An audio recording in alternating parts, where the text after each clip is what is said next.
Welcome to the Emotional Balance Sheet, the go-to podcast for parents with multiple kids, especially those with twins, triplets, or more, who are navigating the maze of modern family life and personal finance. Whether you're overwhelmed by education or retirement planning, parenting dilemmas, career transitions, or trying to define your purpose and plan, we're here to guide you with empathy, encouragement, and expertise.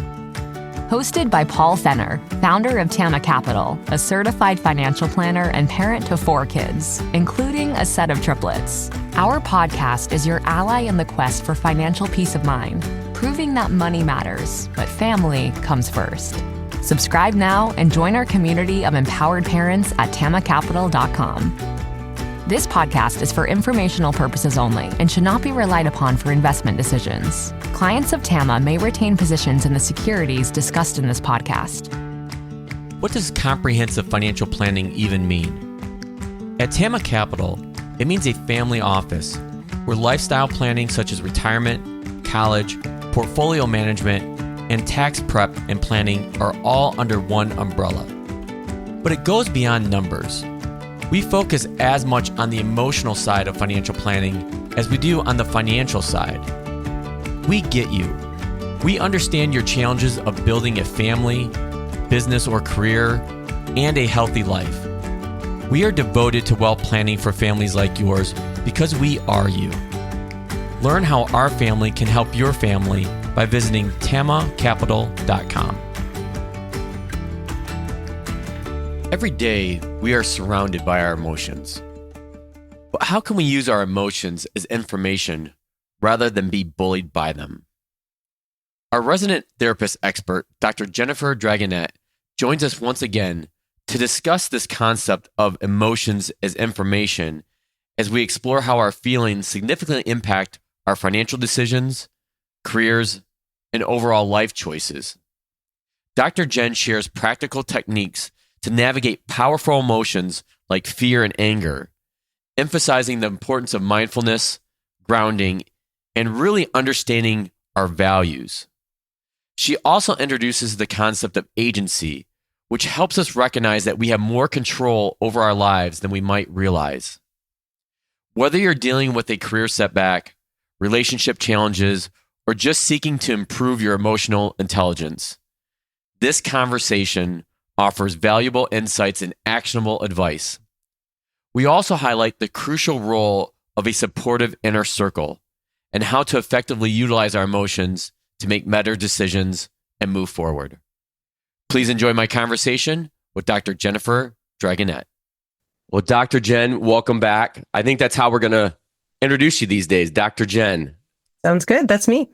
So one of the things that I wanted to talk about or have a focus of conversation today is on emotions and emotions as information. Because as we know, emotions drive our financial decisions drive our emotions. But one of the things that has points of conversation that have come up during my strategic reviews with the families I work with over the last 3 or 4 weeks during planning season has been that people I don't think realize how much control or how much power they have over their current situations or lives. And that could be many things. A lot of what I've been talking with people about, or they've been talking to me about, I should say, is their career or their jobs, maybe some of the relationships, but really centered on like, I don't know what to do. I feel like I don't have any good options and really feeling down. And ironically, I just got off a call with somebody that had been surprisingly released, big layoff from his company. And so, that just really hit home. So I wanted to maybe set things up this way and have you lead in with your expertise on how people can really not like fall into the doldrums and realize that they do have more power and control over their emotions and their lives, and how to take what they're feeling from an emotional standpoint and how to deal with that. Mm-hmm. It's a great topic, and it's one that's so overarching. It's finance, it's how we feel as parents, as partners, as friends, as humans in the world. And so much of the time we feel like we're subject to our emotions, that our emotions are just happening to us, or we're kind of hostage to them almost. And so I say that all the time in my own therapy sessions, which is feelings are just information. And if we can look at it like that, it does give us a little bit more agency and control. So I often think of it as though our feelings are like our two hands that we can often have just right up in front of our face. If you imagine just kind of holding your hands together and putting them right in front of your eyes, that's often how we feel when we're having a big emotion. Let's say it's anger or fear, what we think of as like, quote, negative emotions, because they don't feel great. They're really trying to get our attention. So let's say, a big layoff happens, and that's going to bring up a lot of those emotions. It's going to bring up fear for sure, my security, probably anger. Is that fair? And if those emotions are right up in front of our face, we can't really see past them. We're just stuck in them. And so we can feel like that spin, what's going to happen? We get the what ifs. Often when we're spinning around on those questions or that shouldn't have happened, we can get really stuck on the shoulds. What that says is that we're having emotions, but we're not really looking at them to see what is this emotion saying to us. So I like to take that image of the emotions like our hands and just imagine that we pull back from them even a couple of inches. They're still there. The anger and the fear is still right in front of our face, but it's not blocking our view anymore. We can pull back and look at it and say, okay, so what is this emotion trying to tell me? Then we can do something with it. So let's take the emotion of fear in that situation with a layoff, because I imagine most humans would have some fear if all of a sudden they thought they had a job forever or until they decided to leave and then that's taken away from them. It's going to bring up some fear. So if we pull back from the fear and say, wow, I'm noticing that I'm afraid, that in and of itself is so different than I'm scared, right? I'm noticing that I'm afraid. Now what? What is that fear trying to tell me? Is it trying to tell me that I'm afraid I can't support my family? Is it trying to tell me that I need to start looking for a different job? Is it trying to tell me that I want to reinvest in myself and get a different degree or choose a different path? We can't access any of that information until we see it as information. And sometimes the fear is just, it stops us in our tracks. We just can't move. So the other thing I think of in terms of feelings being information is that we can take those feelings and do what we call opposite action. Typically, if we're feeling really stuck with an emotion that we think of as negative, it's got some urges attached to it. Fear has the urge to just freeze, right? If we're terribly afraid, and often this happens after a layoff, we just hide for a couple days, right? We just stop moving. Or if we're really angry, we might lash out or yell or do something we regret because it's impulsive. But that action urge associated with anger is to attack. And so I like to say, if we can think of our feelings as just information, if we can really pull back from them, we can do that line of inquiry. What is this feeling trying to tell me to do? And maybe I can do the opposite. If I'm afraid and that feeling is telling me to go hide under my blankets, maybe I can start reaching out to my network and saying, hey, friends, this is hard to say, but I've been laid off. Or maybe I reach out to old mentors and say, hey, can you put in a good word for me? But we can't do that until we recognize what we're feeling and what we need to do next. So that information becomes really important. I think one of the key points I took out of that is, and having been through this, like having been through restructuring, I can relate and can empathize with this individual. And I think as humans, we want to try to bury or suppress those emotions as quickly as possible because they're painful. But yet, when we do that, I think to what you're pointing out is like we miss out on being able to see them as information and then deciding what we can do about it. Exactly. And you're putting your finger on something really important, Paul, which is this: there has to be a balance of acceptance and change. If we don't accept those feelings, if we don't really validate, wow, this is so scary, we can't do anything about it. And we don't want those feelings. We'll try to negate them. Or, no, I'm okay, I'm fine, right? We hear people say that all the time, I'm fine. What's often happening is there are big emotions in the shadows right behind them, and we're just kind of ignoring them or denying them. It doesn't mean we're not feeling them. So we're having the impact of those emotions, but we're not getting the information that we need.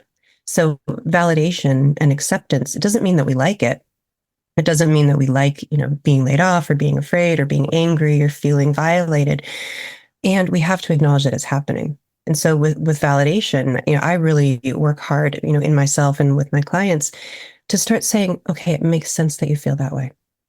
Right. And that's really powerful to say to ourselves. It makes sense that I'm feeling scared. Anybody would feel scared right now.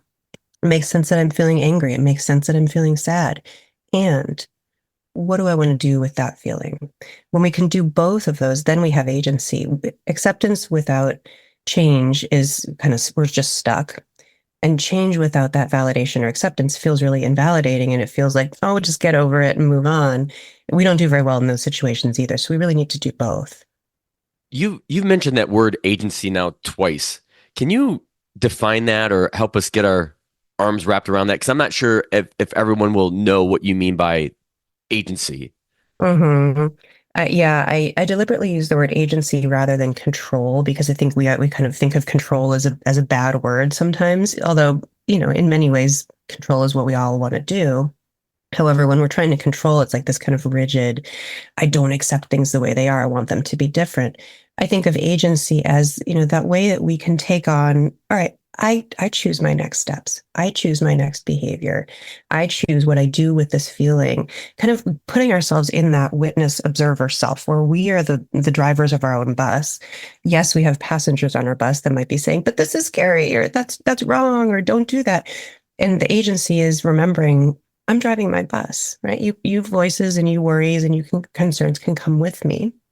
And at the end of the day, I'm deciding where this bus goes, this bus of me, this bus of my life. So agency is remembering that we're in the driver's seat, and that really, we can take that mentality that life is happening to us, but then we don't have that control. We don't have that ability to decide what's next for us. So you asked about, in the situation of a layoff, or, how do we have more power than we realize? And I think it's that idea of stepping back into our own shoes and recognizing that, it's a both and. Again, we may not have chosen all of the situations and events that led up to whatever we're experiencing, and we're the only one that can do anything about it. And that second piece is where the agency comes in. Is that, I would think that has to be applicable not only for career decisions, but relationships decisions as well. Because when you were saying that, I'm thinking like back to my own work with my therapist, and this, she calls it inner locus of control, like being able to realize that you do have agency, the word she uses quite often as well, versus using that word control. And again, so much of this is awareness. Can you stop and be aware? And ironically, like there's a spot in my house. I don't know how this story is going to land, but there's a spot in my house where I remember going through a very low point with my corporate career and going to that spot and feeling like, okay, this I felt like this was the absolute rock bottom. And I went to that spot yesterday, and I don't know why. And I stood there and I basically told myself, even back then, and this was like 8 years ago, myself, my family, we had a lot to be thankful for back then. And I'm looking around and my house looks nothing like it did back then. Like my financial situation looks nothing like it does back then. My business looks nothing like it did back then. And I just in that moment thought and said out loud, I'm like, I'm so fortunate that I didn't get stuck here and that I missed everything that has happened to me over the last 8 years. Yeah, I think that actually is a great way of thinking that, I know you're talking about a literal physical spot in your house, but we do that internally too. We can have these markers or these images of that low point or that moment when we just got overwhelmed by whatever emotions were happening, or, maybe the fear thoughts came in and we started believing them. So I think it's a beautiful thing to return to that spot and recognize, wow, things are really different. And that didn't just happen. And that's really what I mean by agency, that we can get so stuck that it can start to feel like that's the only room you can ever be in again. That's the only spot that you're going to get to exist in. And it's just not true. And, of course, there are layers, and certain people don't have all of the options or privilege to do everything that we want to do. And even within, restrictions or, certain challenges that we have, we always have more choices than we think we do.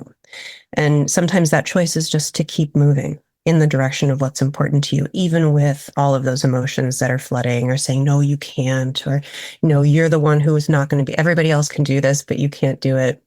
Those emotions, they can come with some pretty harsh messages. And then, that idea of pulling back from those emotions, we get to look at that and say, is that accurate? Because when we're at a low point, a layoff or business challenges or whatever's impacting us, if we go to that, physical or metaphorical spot in your house where it just feels like things are crashing down, there's messages in those emotions, right? You're not good enough. You're not going to be able to do this. It's like those old messages we've been carrying around for decades. Who do you think you are to think you can choose a career that you love, right? And we'll believe those messages if we're not careful, if we don't pull back from them enough to notice that they're even being said. And I'm not talking about, hearing voices or being said by someone literal, but sometimes we'll just talk to ourselves that way. Oh, who do you think you are to choose a life that's meaningful? Or who do you think you get to have, a family and a career? And we get these challenges and these doubts that are attached to those feelings. And so when I talk about agency, part of agency is just internal, recognizing, oh, I'm talking to myself in such a harsh voice today. Or, when have I felt like this before? Oh my goodness, this is a really old feeling. This isn't just today, right? So then we can do something. We can say, okay, I don't really believe that anymore. Or I do, and I need help moving through this. I need to reach out for support. I need to call in my network, call in my advisors, or maybe I need to just give myself some time to feel this feeling and then keep moving, even if that feeling is with me.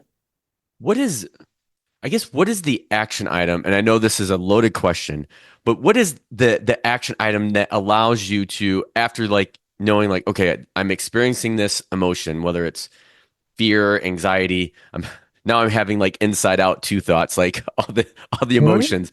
Yeah. Once you experience it, how are you able to say, okay, I feel this, but now I need to do the next step. I need to take the next step. Like how can you make that pivot, or what are some things? 'Cause I've often read or researched sensory things like touching something, or like right now, obviously the podcast listeners, those on YouTube could see me moving my fingers and like touching my fingers together, like something like physical that makes you kind of your mind step out and say, okay, it's time to move forward. I think you use that example like when you feel like you just want to pull the covers back over you, but you really need to move out. Like, I think that's a struggle that probably all of us have, but don't necessarily know like how to make that pivot. Yeah, a lot of what you're talking about is mindfulness and kind of grounding. And I think that's a really good approach.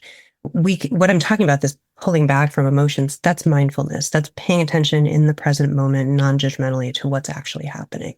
And that's harder than it sounds, especially when you're in that moment or you're really caught up in emotion. It's like, but that's not fair, or this is happening. We just, all those voices. And so it really does take that mindfulness and sometimes real physical grounding, like scrunch your toes up in your shoes and feel that feeling, or grip the chair and notice that sensation, or look around the room and notice all the colors you can see, just to ground back into that moment. Like, oh, actually, I just went on a whole trip in my head, but I'm still here in this moment. So I think that's a really good first step, is just, okay, where am I? Where are my feet right now? What am I actually doing? Okay, I'm here. I'm safe now. Because typically in the moment, we're okay. For all the listeners out there, if we really just stop and think, in this exact moment that I'm in, am I safe? Probably, right? Am I okay? I probably am right now. It's when I start thinking about the future, oh, but I won't be. Or I start thinking about the past, oh, but I wasn't safe. But we are now. So that's a really important first step, is just recognizing, okay, nothing bad is happening right now. I can take the time, I can take that 0.2 seconds to pull back from that emotion and really notice what I am feeling. Right? So there's these kind of first steps. Where am I now? What am I feeling? Can I make sense of that feeling? Can I validate myself? Say, this makes sense that I'm feeling this. What do I do next?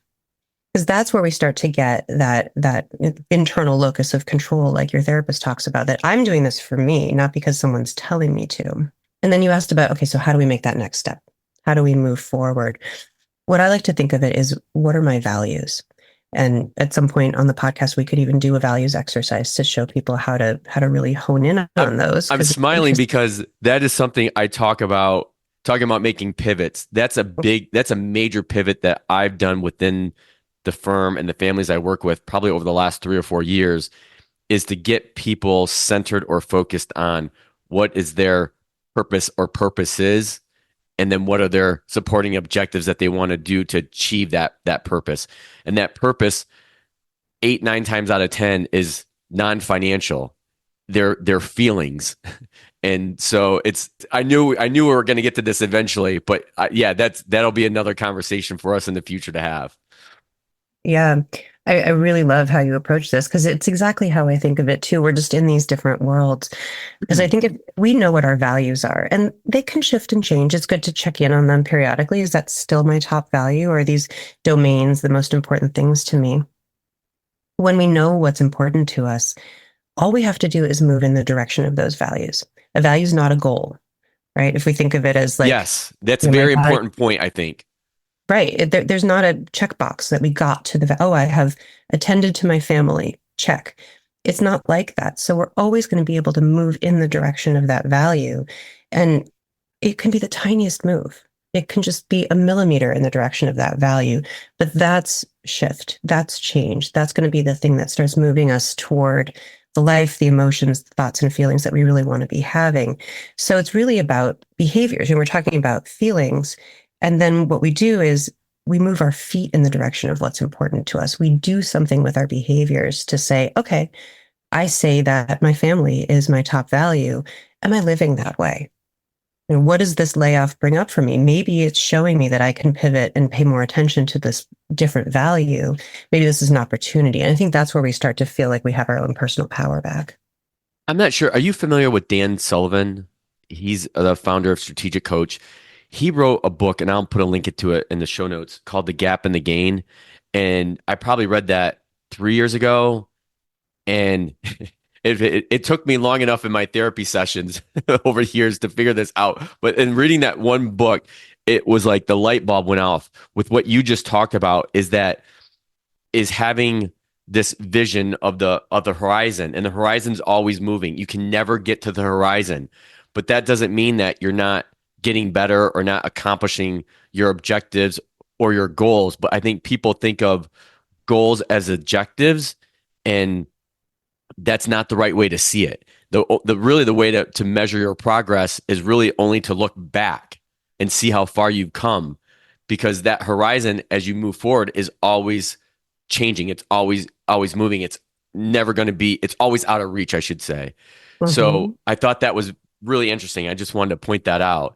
I think the other topic tied to this that I want to bring up that you had just briefly mentioned, obviously it goes without saying that our inner circle, going through these emotional transitions, if you will, are very important. But one thing that stuck out to me when I was going through my career transition was that the career coach I was working with at the time told all of us, be very careful on who you let into your inner circle. And he said specifically, if you're talking with people that are there and are actually bringing you down, like you're going to them just to vent about how bad your situation is, that's not necessarily a good thing.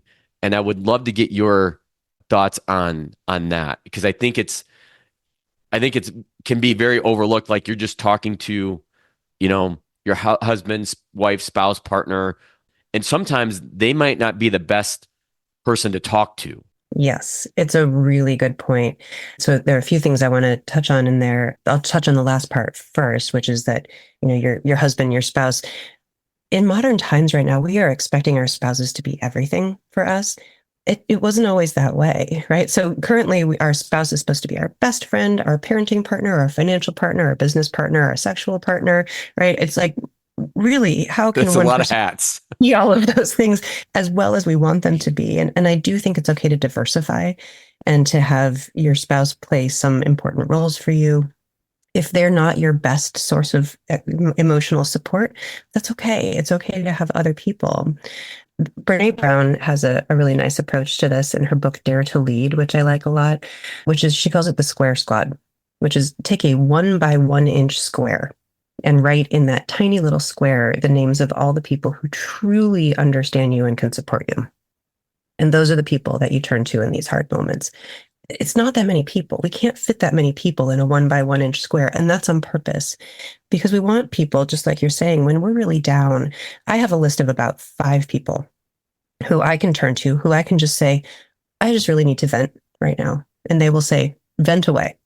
Or I can say, okay, I really need some advice. They'll say, all right, here's my best advice. But they're going to give me what I need and what I ask for. And I have other people who I love dearly who just can't quite do that. And that's okay. I don't need them for that. So I think it is important to just take some time in a calm place to think, it's not, who's my best friend or who's my favorite person, but who can show up for me in those moments in the way that I need them to. And it might be surprising. Sometimes it's someone who you don't have as much contact with, but they have that ability or that skill to do that validation, say, wow, Paul, that makes sense that you're feeling like that. How can I support you? That's a type of friend that you want to keep close, because we need them. And it feels good to be able to show up for each other that way. Well, I think that is probably a good place to wrap this conversation as an action item is to, I'll link to Brené's book. I know I have not read it, but it's been on my to-do list, compliments of my wife, Teresa, because I know she big Brené Brown fan, but to really look at developing this inner circle. So Dr. Jen, great conversation as always. And again, listeners, if you have questions or topics that you would like us to cover with Dr. Jen, feel free to email those at the show on the website, pfenner@tamacapital.com. And we'll also make sure that we always put a link to Dr. Jen's LinkedIn profile and her contact information as well. But Dr. Jen, thanks again for a wonderful conversation, and we'll see you here in a few more weeks. All right. Thanks, Paul. See you next month. You may often hear me talk about or say, our emotional lives drive our financial lives, and our financial lives are driven by emotions. And I think this conversation with Dr. Jen really highlights that point. But the first point I want to come back to is one that we talked about towards the end of the conversation, which is the book I referenced by Dan Sullivan called The Gap and the Gain. And I think Dr. Jen really made a point to emphasize this as well, is that our goals are not our purpose, which is not our values. And this is a concept that I read about through Dan Sullivan probably 3 or 4 years ago that really helped change how I view things. Because the horizon, as Dan Sullivan explains in his book, is always out of reach. It's always changing, and you can never reach it. But that doesn't mean you stop trying. Versus a goal is something that you do achieve, and then you're always looking for what's next. And as Jen and I talked about, that will be a point of conversation in a future episode.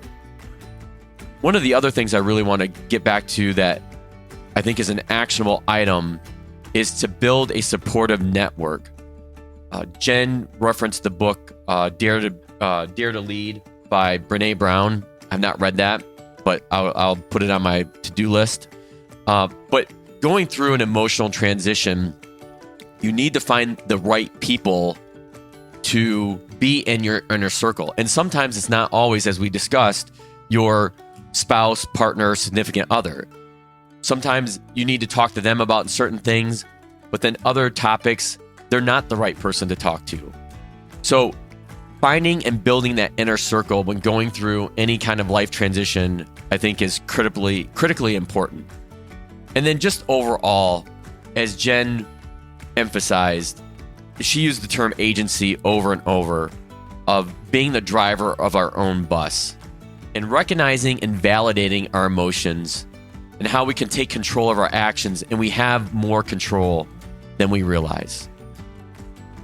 If you've enjoyed this conversation, could you do me a favor? Do you know anyone else who would enjoy these types of conversations where we talk about the intersections of our emotional and financial lives? Because if you do, it's actually going to help both of us. Could you share this conversation with someone? They will think you're great because you just gave them this terrific podcast, and it helps me grow my audience.